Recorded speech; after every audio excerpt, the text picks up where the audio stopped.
ఉపకరణులు వీళ్ళు వరబరాల చేత లోకాన్నంతా గడగడలాడిస్తూ ఉన్నారు. లోకాలన్నీ భయపడిపోతున్నాయి కనుక వాళ్లకు మాకు ఎన్నడూ క్షేమం, వాళ్లకు ఆత్మశాంతి ఎప్పుడో చెప్పండి.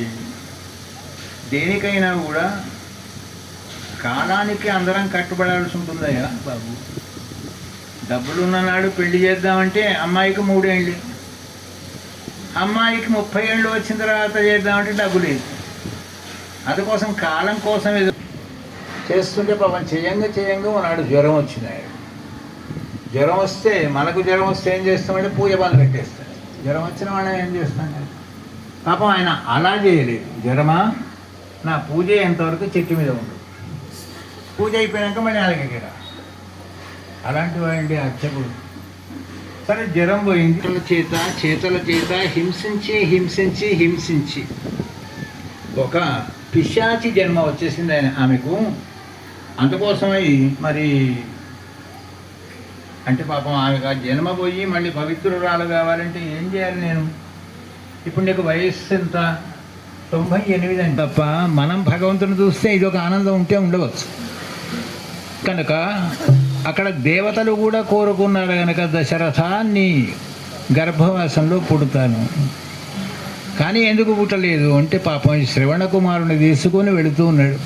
కుమారుడు తల్లి తండ్రిని క్షేత్రాలని చూపిస్తున్నాడు.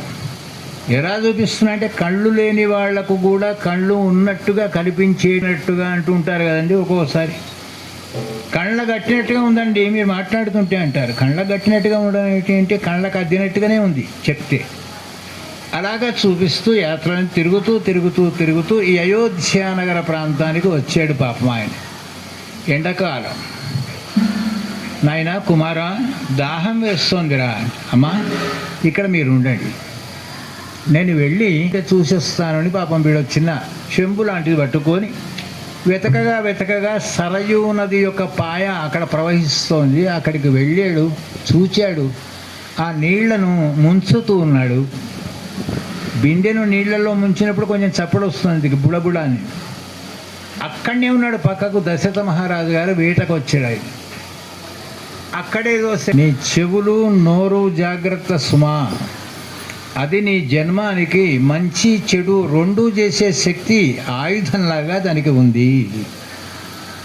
సరే ఈ కారణంగా జరగలేదు గనక ఆ బ్రాహ్మణ బాలకుణ్ణి చంపిన పాపం నిన్ను వెంటాడుతుంది గనక దశరథ, అదిగో ఋష్యశృంగుల వారు వచ్చారు. ఎవరండి ఋష్యశృంగులు అంటే? దశరథునికి రామలక్ష్మణుల కంటే పూర్వం ఒక కూతురు